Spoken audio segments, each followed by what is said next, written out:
Welcome to Holy Wreckage, where we stop pretending, start telling the truth, and make room for healing out loud. This podcast is about the wreckage life leaves behind and the redemption that God can bring from it. Every episode is filled with raw stories, honest faith, and real conversations that remind you that you're not alone, not too far gone, and it's not beyond restoration. Subscribe, like, and follow Holy Wreckage so you don't miss an episode.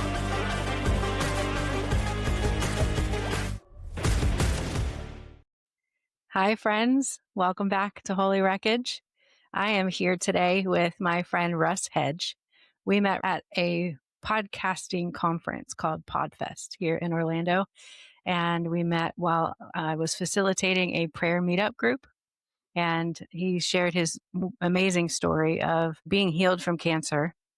And I also learned that he's survived a near fatal accident and he's walked through cancer with his parents and dementia as well with his parents. He's an inspirational speaker and a marketing coach. He's also one of the hosts of the Experience Live podcast that builds community for business owners.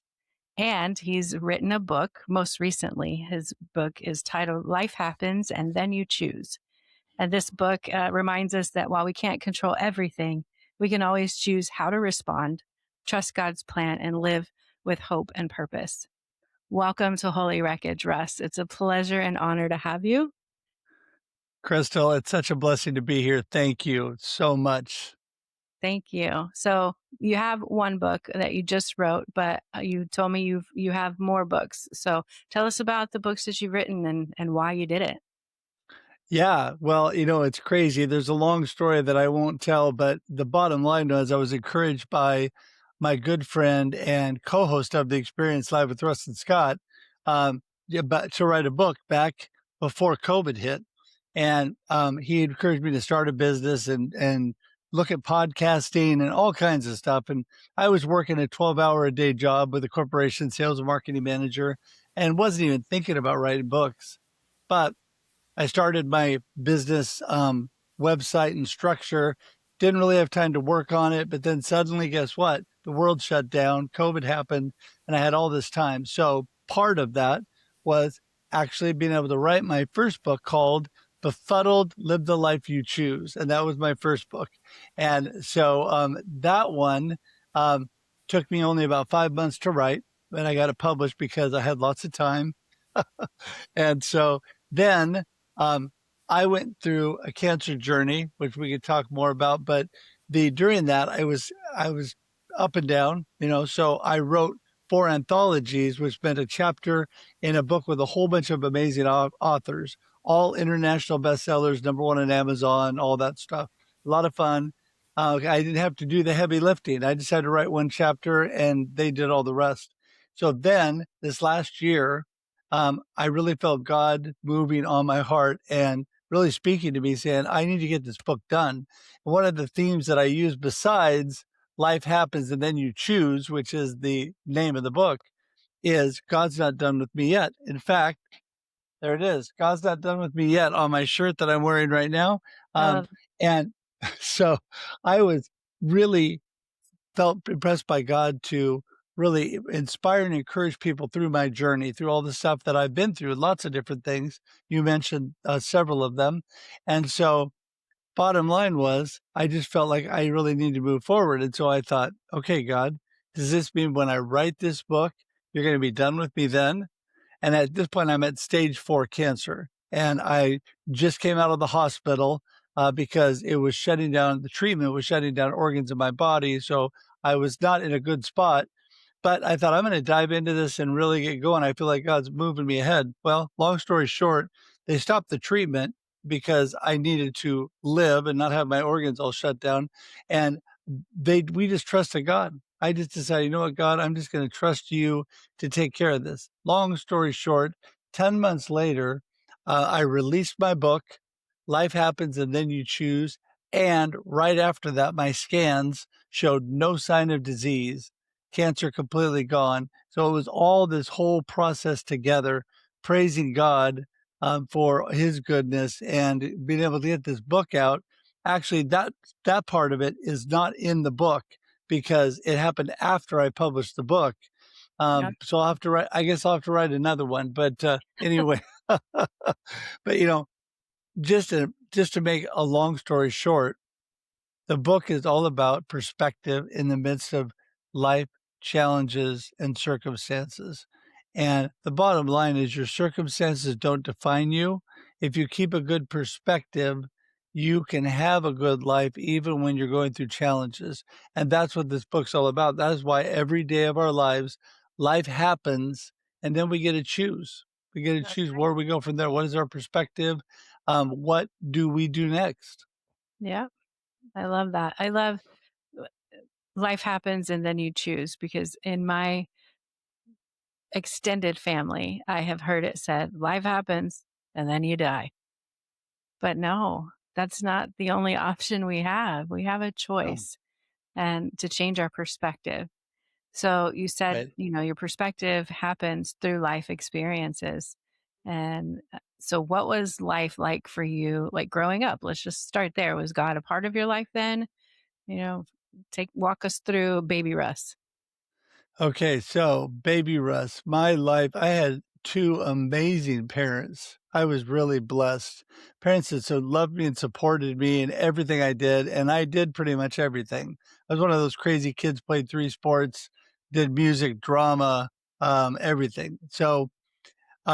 But I was not a Christ follower when I was growing up. I did not have a relationship with Jesus. When I was young, my parents, who were good people, they did what good people did, and they took us to church, to Sunday school, right?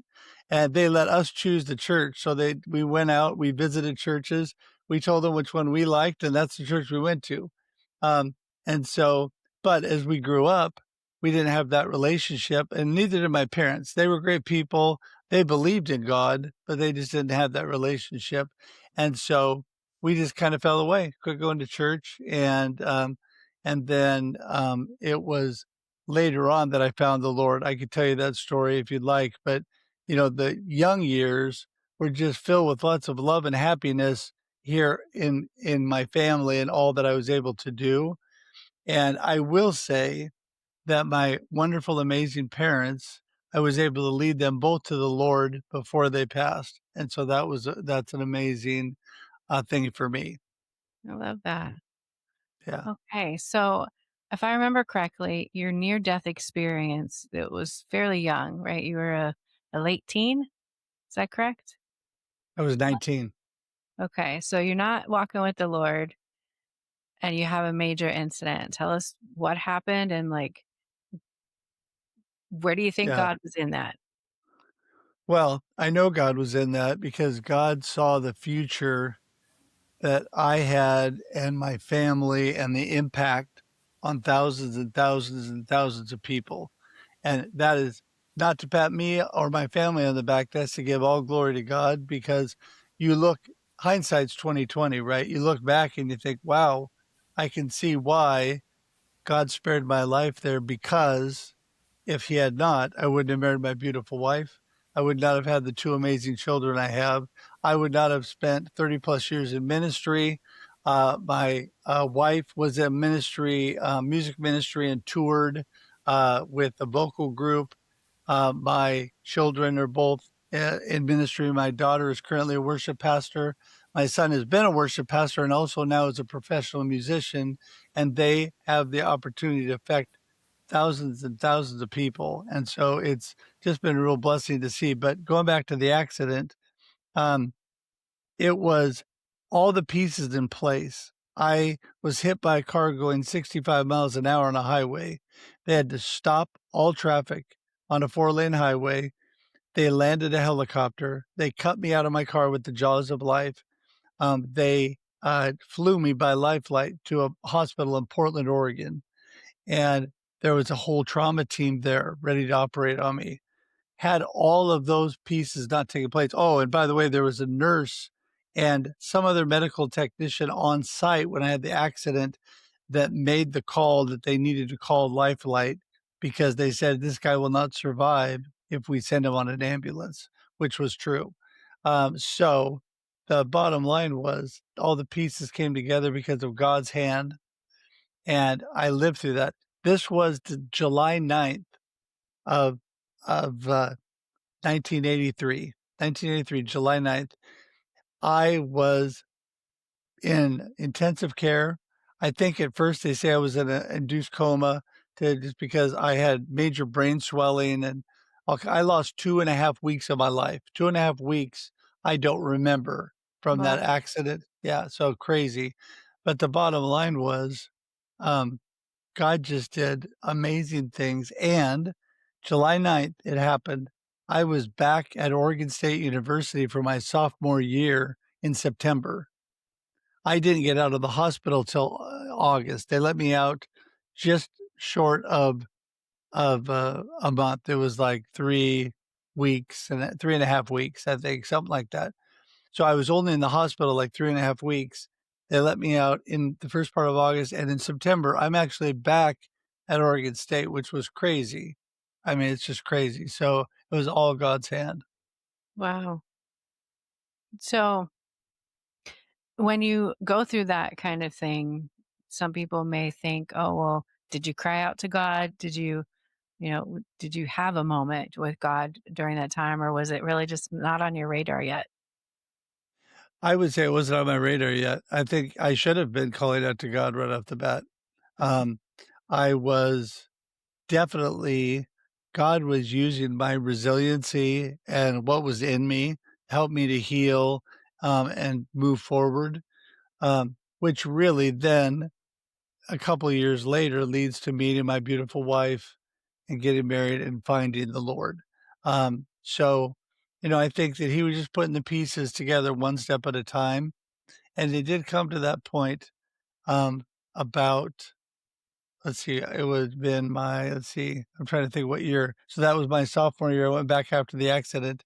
So 3 years later, because I was a 5-year student, get a 4-year degree. So on my fifth year, very beginning of the year, I met my beautiful wife. We got engaged pretty quickly. I found the Lord.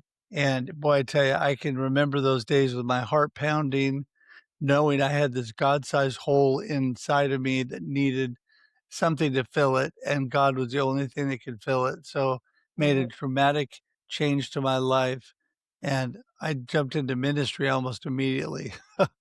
Wow. Well, was she already a believer? Oh yeah, her family was amazing, Christ following family.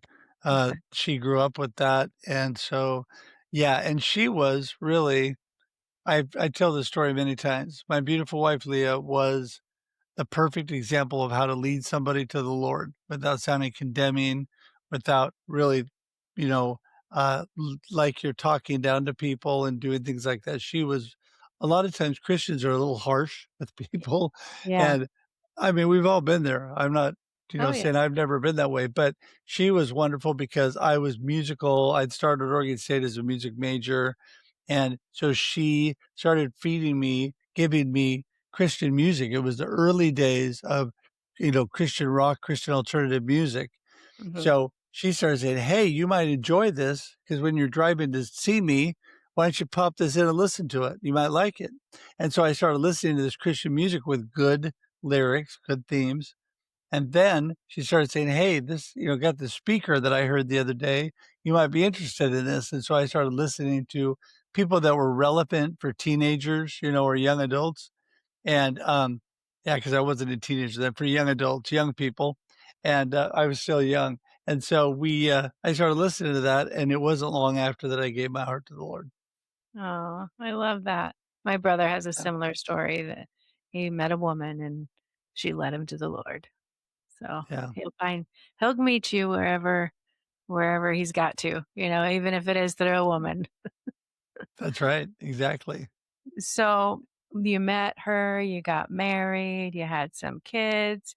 Was life pretty good for a while?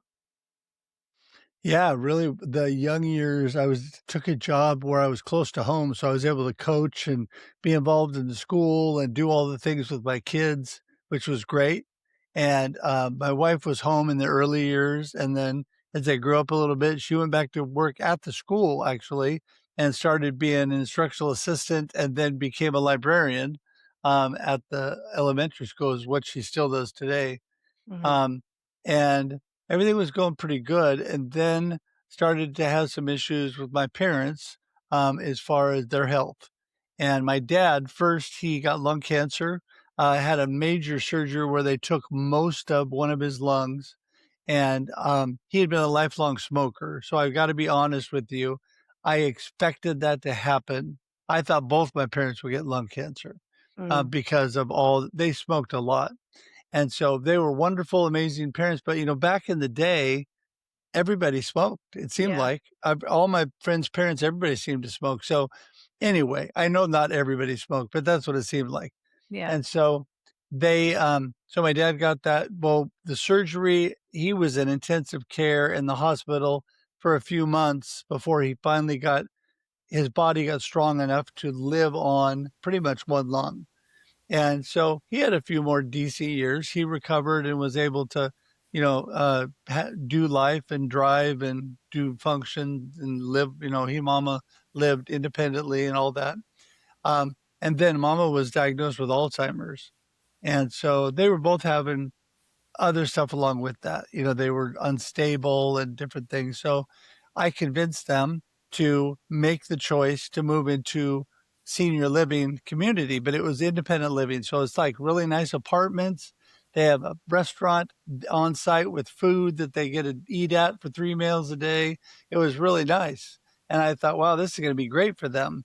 And unfortunately, it didn't sit well with my dad because he was a outdoors person. We always had a lot of acreage, and he suddenly couldn't do anything outdoors, so he didn't have really hobbies outside of that. Mhm. And he was having a lot of he was failing. And mama was just slowly but surely, the Alzheimer's was showing signs. My dad made it less than 5 months in the independent living, and he passed away. Wow. And it was really bad at the end. Um, I have one story. Can I tell you a story about that's really sad but happy? Of course. Um, so at the very end, my beautiful wife, who was always steps ahead of me, she was always like, I am kind of just, you know, not tracking with what's really happening. And she's like, you really need to check on this with your parents. Are they taking their medication? Oh, yeah, they're fine. Then I go there and find out they have no idea. They're not taking their medication right, which is really dangerous. So I have Mm. to hire help for that, and I have to help with that. And then she goes, you need to go spend the night and just kind of see how things are going, because we had been called back from a couple trips because there was some serious problems with my dad. And mama called because she's still knows what's going on, but she's like, you need to help me because I don't know how to help. So I go spend the night. It's terrible. I'm not going to go into all the things that happened, but it was horrible. And he was way worse than I thought, and he was having a lot of pain, and there were other major things happening. So the next day I called in. We had a part-time caregiver, but I called in full-time caregiving the next day, and he was on hospice at this point. So I called the hospice nurse. I said, he's having a ton of pain. We're having troubles. She comes in, and they're trying to get him calm, and he's in his bed, but he is fighting it, and he's not, they're giving him some drugs to relax, and it's not working. Anyway, finally he relaxes. Finally, we get him to a point where he relaxes. I've been praying with him, and I've been saying, Dad, hang on, you're going to be okay, and praying. And he's just looking at me like, please don't let them do all these things to me. And I'm like, they're trying to help you. You're trying to help you get calm. You're in all this pain. And so finally he calms down, and he calls out to my mama and says, hey, mama. She walks in the room. He goes, I love you, mama. She lies down on the bed next to him. He's on his bed, and she lies down next to him, and she goes, I love you, papa. And they hold hands, and they fall asleep. And that was just a beautiful last picture, because right after that, I told the caregiver, I really have to go home. I've been here a couple days, haven't got a lot of sleep. I need to go home and get some rest. So I went home to get some rest, and 2 hours later, they called me, and my dad had stopped breathing. So Wow. we had to head back there and deal with all of that. Um, but it was a beautiful ending because God left me with that memory that I'll always remember and treasure, that was a good memory because it was horrible up to that point. It had been really, really bad. Yeah, that's so beautiful that he gave you that gift. Yeah, Wow. yeah. I'm thinking of the end of The Notebook right now. Have you seen that movie? Yes, Yeah, yes. Yep. that's what I was picturing. So, Well, during before, he passed, how did you, I guess, bring that to God? Like, what were your questions you had to God? Did you wrestle at all? Did you just have complete faith that, everything was gonna work out? Like, there's a lot of people out there that are struggling with watching their parent, yeah, either have, a terminal illness or, dementia where they're forgetting who their children are. And right. there's just a lot of questions to God of like, why is this happening? Why won't you heal them? So I'd love to hear what your journey was like in that way. Well, honestly, I was on a fast track to learn what in the world was going on and how I was gonna deal with it, because my dad's journey at the end went very quickly. We had gone from that surgery about 8 years before that to him living a life pretty good life, I mean, back to not 100%, but he got his strength back. Then when this started again, I was trying to figure out what to do, and I was kind of in denial, like I told you. My beautiful wife was helping me through the process, and you gotta check this out, talk to your parents, and through that whole process, I thought things started to go pretty good when I convinced them to go into independent living. And so at that point, it wasn't too horrible because I thought we were getting them into a good situation where they would have community and where there'd be people around in case something happened to them. Mm. But at the very last part, the last 3 months, probably 2 months for sure, yeah, I mean, I prayed a lot. I prayed a lot because it was a lot going on. I was thankful we had a part-time caregiver because she would pop in and out, and then I would go in and out. We would trade off. One would take one time of the day, and I would take the other one as far as giving medication and helping. Um, and there was a lot of questions. I was like, God, they've been such amazing parents and they both love Jesus. And so I'm just trying to figure out what is happening.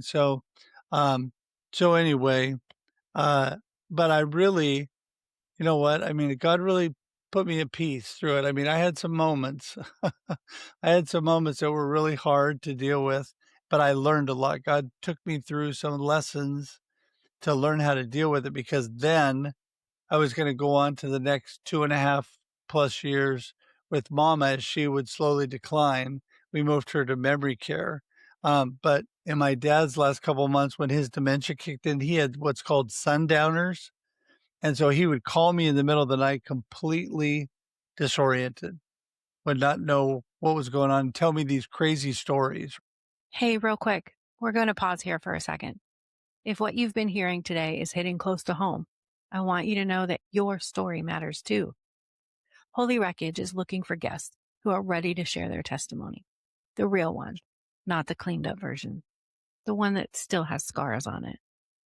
If that's you, head to holywreckage.com or send me an email at crystal@holywreckage.com. Now let's get back into it. Right? And I'm like, "Wait a second." And Uh-huh. the way I would deal with it is, "Dad, that is not happening. What are you telling me? That's ridiculous," which didn't help him because to him it was true. Right. And then um, I had to unfortunately take his car keys away because he was driving, and that wasn't safe. Then I had to take their dog away because they were actually killing their dog with kindness. Their dog was they were overfeeding and over-medicating the dog because they didn't know.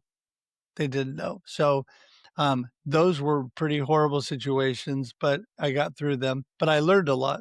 So, I learned with mama as I went on that, you know what? You gotta meet them where they are. I decided she was the happiest person alive. I had the happiest mama. I'm my mama's son, so I'm a real positive, upbeat guy because she was the happiest person alive. So I decided we are gonna love life right where it's at. And so I would visit her every day and we would do what she called lappin' and laughin'. Her memory care had a hallway that was a big circle, and we would walk and sing and laugh, walk and sing and laugh, and just and she didn't really know half the time what we were talking about, but we were happy, right? Which Mhm. was great. She could still play the piano. They bought her a piano at the memory care, and she'd play for the people there and play for herself. And that was a lot of fun. I took a bunch of videos that are on my YouTube page still called hashtag Happy Moments with Mama, and Aw. they're of she and I laughing and laughing, like I said, and singing songs. And she remembered, yeah, till the very end. She remembered the songs and could walk and all that. As time progressed, you see in those videos. Then she had a walker. She had a walker, and then after a while, she was confined to a wheelchair, partially because COVID happened. And during COVID, we weren't allowed in, number one, at first. And so we'd have to see her from outside her window. And then second thing is they were low staffed because they had staff getting COVID that couldn't come in. And so they were doing the best that they could. And it was really a good place she was in, but they didn't have time to hang out with and give personal attention to the residents like before and when the family could come in. Mhm. So, but anyway, through that whole time, I just kind of changed my mindset and decided just to love life and love mama. I love that. So they're certainly blessed to have you as a son to care for them so well and to love them so well. So thank you for being a great example of how we should care for our elders as they age. Um, Well, Go ahead. Were you going to say I was something? just gonna say, I had my moments, but thank you. And I have a great sister too. I lived closer. I'm the older brother, so I was power of attorney and took care of everything, all that stuff. And Mhm. she had young kids, so she was trying to deal with her family too, but she also would visit, on a regular basis. And so it was a blessing to have her as well. And then my family, my kids were growing up and were young adults, and my beautiful wife was always right there to help me. I mean, there were times when I'll just be honest. There were times when there were things that I wasn't going to do myself for my mama growing up, as she's my mom. And so my beautiful wife would step in and do things like that, that I had the part time caregiver doing. If she had to leave for a while, my wife would step in and help me with those things, which was great because that was just stuff I wasn't going to do. Yeah. So, but it was a blessing to have family around. So it wasn't just me by any means, but I definitely had great moments all through those couple 2.5 years, whatever. And my family would do the same thing. They learned how to interact and how to laugh and have fun. In fact, I'm going to grab something here. Hang on just a second. It's right here in front of me. This is towards the end of my well, actually, she was in independent living here still, but she was really starting to show signs of the Alzheimer's. But this is a picture. That's my kids, my Oh, daughter and my son with mama, and they are all just laughing hysterically. yeah, they That look was very mama. happy. Yeah, that was mama. She was always just laughing. And see, they learned, they were smart. I mean, my daughter at that point, she is probably almost 30, and my son is probably late 20s. And they're just learning how to interact and how to take care of that. My son's wife, he was married at the end, and his wife also was amazing. And so he just added that extra layer. Yeah. And you're also teaching them what to do when it's their turn. There you go. Here I am. Yes. So it sounds like, you said that happened after COVID happened, and also your cancer happened after COVID, right? So was it like on the Yeah. heels of your mother? It was definitely on the heels of mother. I mean, here's what the crazy thing is. My car accident is July 9th. My dad passed away July 31st, just after his birthday. My mama passed away on my dad's birthday on July 18th. She went to heaven. And by the way, I had some people tell me, "Oh, that's horrible." I said, no, actually, it's wonderful. And they said, what? I said, because she gets to go to heaven and celebrate with dad on his birthday. And so That's I a thought it was really a blessing. But then it was a week later that we found, approximately a week later or so, that we found what we thought was a wart on the bottom of my foot in mm, July. And that ended up being the melanoma cancer. And so I wrote an article a while back about skipping July because I decided maybe I should just skip July. Too many things happen in that month. But yeah, the cancer started right on the heels of that. And so that was a whole new venture. And I'll tell you, you mentioned it before. My kids, I mean, my beautiful wife led the way, but my kids were right there with her, helping to care for me during the cancer mhm. problem, challenges. So yeah. Wow. So it sounds like you really didn't have a moment to breathe for quite a while, and that gets exhausting. So Yeah. tell me, like, walk us through that cancer journey. You found out, and stage 4, like, how did that happen before you find out, like, it's a wart and now it's stage 4? So it was a process. And so it's been a little over 3.5 years at this point. What happened originally, we found what we thought was a wart. A month later, I told my beautiful wife, I don't think this is a wart. She goes, why? I said, because I've been treating it like a wart. And now it's black and it's about a size of a quarter. And she's like, yeah, you should go to the doctor. I said, yeah. So I go to the dermatologist. They do a biopsy right off the bat, invasive melanoma. They send me up to OHSU in Portland, which is a huge hospital, that then does surgery on my foot. They had to remove a big chunk of my foot, the whole instep pretty much, and rebuild it. Then I had to have plastic surgery afterwards to, put my foot back together. And so Wow. they borrowed skin from other parts of my body to use down there too. And, but they thought things were going to be good. They thought, you know what, we're going to go in. We think it's localized. We'll get it. But just to make sure, we're going to do a thing called lymph node mapping, which means we're going to shoot dye in your foot and let it travel through your lymph nodes up your leg. And we're going to find out where, if the cancer traveled, where it most likely went. And so I said, okay. But they said, but yeah, I wouldn't worry about it. We think it's fine. But unfortunately, after the surgery, they had taken out a lymph node and there was a tumor in my groin, my right groin area. So the cancer had gone from 2A to then 3C, which was the stage I was at. So they started doing cancer treatment. And the first 4 or 5 rounds, the first, set of treatment, they did. It seemed to be not that big of a deal as far as the side effects. But unfortunately, there was more cancer when they were done at the end. So that wasn't a good result. So they gave me a different drug. And unfortunately, this time my body kind of blew up. And I got every side effect that you could get. You could just check them off one after the other. And I became a type 1 diabetic because it shut down my pancreas. So it created insulin for my body. So most people get type 1 diabetes, which is insulin dependent diabetes, um, when they're kids. They get it as kids, they have it their whole life. Here I am, in later life, and suddenly I'm a type 1 diabetic and learning how to deal with that. But the good news was they stopped that treatment, did a surgery again, and took out a whole bunch of lymph nodes in my right groin area again. Felt like things looked good and they got it. So they declared me cancer, no sign of disease. Everything looks great. We're just going to monitor you at this point, which was great until about 10 months later, they monitored me and found something they didn't like. And so then they, they told me, now we find it's traveled to your lungs and your brain. So I had a tumor in the left temporal lobe of my brain.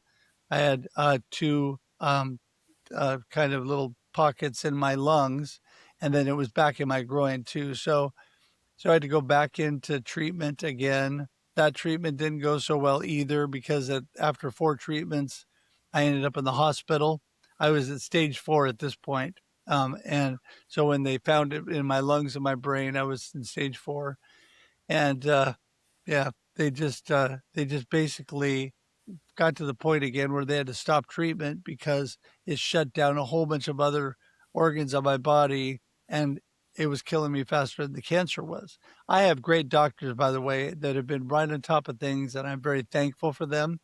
But at this point, I just decided, you know what? I'm just going to trust God and believe that the positive direction things are heading, God's going to just bring healing. And so that was January of 2025 because I spent the New Year's in the hospital from 24 to 25. Yay! And uh, and so then 10 months later, they did my scans in October and no sign of disease. That the cancer was completely gone, and just really, really grateful and believing this time it's gone for good and feeling much better. I still have to deal with all my side effects, but you know what? Those are things I can live with. They're not things, the cancer you can't live with, but those are things I can live with. So I'm just very grateful to God for the healing. Yes, we are very grateful that you're still here. He's obviously not done with you yet because he's got you holding on and has healed you from multiple things. So I'm curious, as you're going through all of these treatments and you get through one and they're like, okay, we think we got it. And you're believing that, God's gonna heal me. It's done in Jesus' name. And then the scan comes in and they say, no, it's not gone. There's still more. Or even the next time, yeah, it's not gone now, it's stage 4. Did you wrestle with God at all? Was it easy for you just to be like, God's going to heal me? Or were there any times where you were like, God, what's happening? What are you doing here? I'm praying, I'm believing, I'm trusting, and I don't see it happening. Yeah, I think me personally, I think it was harder on my family than it was on me because they had to do a lot of caregiving and taking care of me in different stages.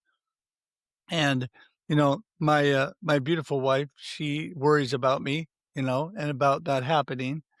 And I decided early on that, you know what? I said, God, whatever is your plan, I'm okay with that. And that doesn't mean every moment I've been like that, but overall, after my initial shock and then, having things happen, I just decided, you know what? If you want to take me today, I'm going to be okay with that. I don't want to leave my family, but I'm ready to be with the Lord. And so I am not going to stress about it. And I just believe you're going to do great things. I believe you're not done with me yet and you're going to do great things through me. And through that cancer journey, Crystal, I was able to be such an encouragement and inspiration to others because of what God had me do. He had me start sharing my story. So I started by putting out a post on Facebook and one post on LinkedIn because I had big communities there. And I just basically said, hey, here's where I'm at, in a short I have cancer. I'm going through this, but I said, but you know what? God is good and I'm okay. You know what? I feel like, I still have a lot of life left in me. And I want to tell you, I would tell people, I want to tell you that whatever you're going through, because everybody has stuff, whatever you're going through, hang on because God's got you if you trust in Him. And I was able to glorify God and trust God through the process and encourage people. And so that really helped me too because not only would I get these stories back from people like, I haven't been going to church, I haven't been serving God, but you've inspired me, and now I'm back to church, and now I'm, rededicated my life to God or whatever. And then I had a bunch of people also always right there saying, we're praying for you. We love you. I'd had people from crazy places around the world, thousands of people messaging me and praying for me and all this stuff. And so it was a pretty amazing process. So that gave me strength on top of my amazing, beautiful wife and family who was right there every step of the way with me. So I had less down moments, I think, than sometimes my family did. And when I got to that last um, time we walked in, and she's like, "We found something we don't like," and what they actually told me was that at that point they didn't think it was curable. That they were just going to do what they called palliative. They were just going to try to keep it from getting worse and just try to maintain for me. And the outlook was not bright and rosy, but I had pre-decided, partially because I read this amazing book by Craig Groeschel that really got me to thinking about this, but I had pre-decided how I was gonna respond no matter what they told me. So if I Wow. walked in and they said, "No cancer," I was gonna like, "Woo, yay."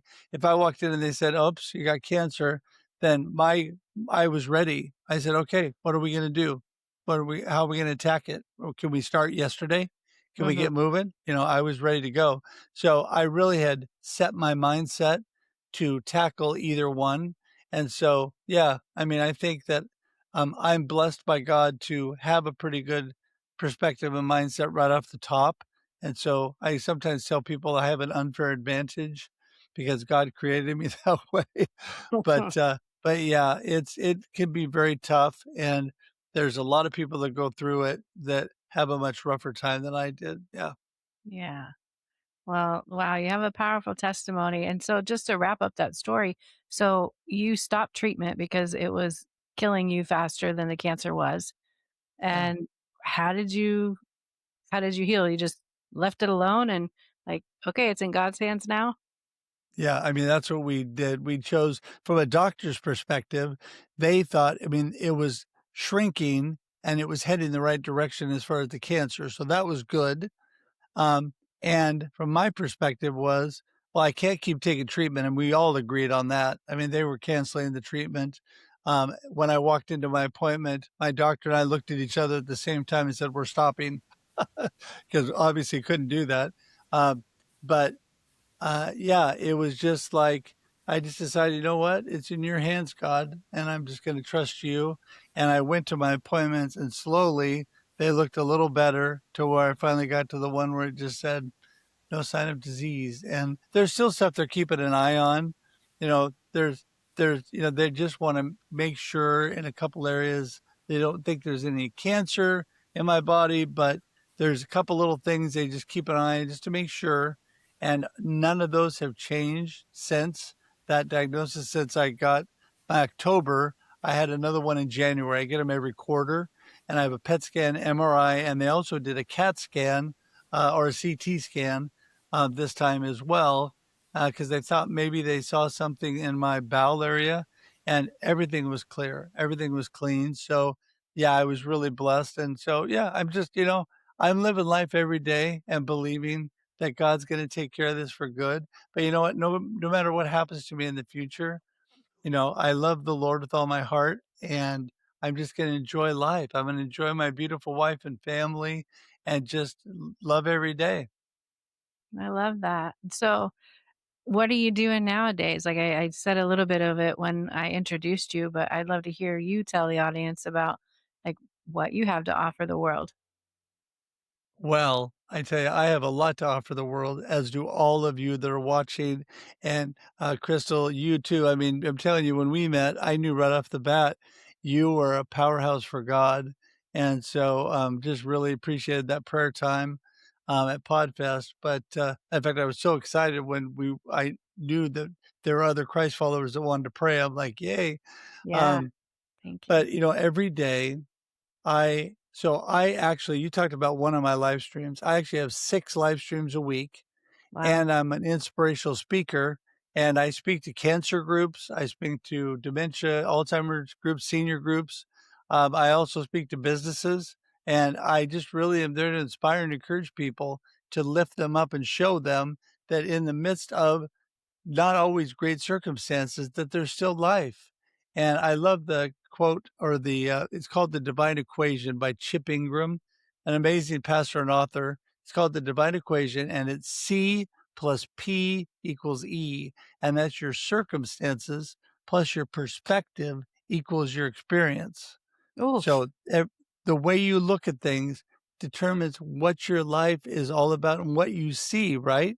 Mhm. And it is a true fact that your brain rewires itself for what you're looking for.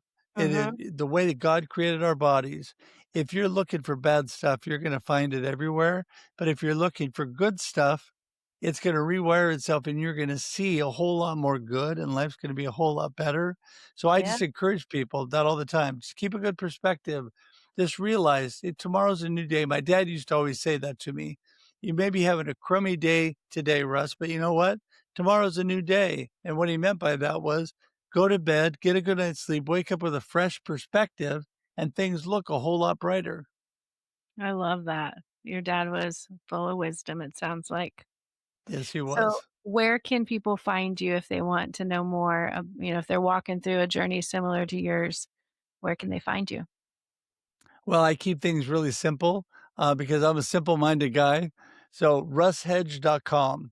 You put a .com on the end of my name, you're going to find everything about me. It's my one stop for how to connect with me on social media, my email, my phone number. You can even schedule time directly on my calendar to Zoom with me. There's all the information about my books, my inspirational speaking, my marketing, coaching, and live stream producing, all the stuff that I do. So everything is there, and I just love people, and so I want to connect with everybody. So just reach out to me, and I just love to have a chance to chat with you.